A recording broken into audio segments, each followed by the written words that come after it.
içimdən gəlmək deyib, sonra içimdən gəlib edən adam mən tanımıram.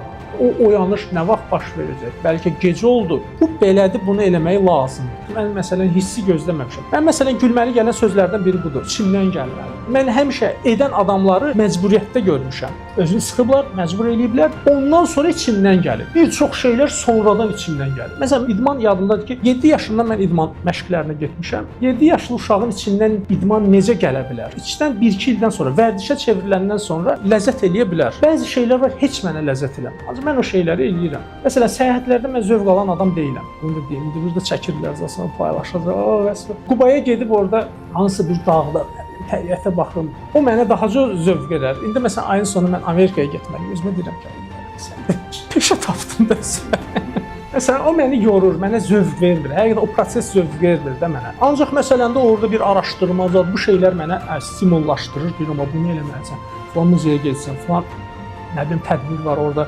getməlisən. O məni motivasiya edir ki, bu zəhmətlərə qatlaş. O oyanış məsələsi, onu gözləsək çox çətin mövzudur da. Yəni o oyanış nə vaxt baş verəcək?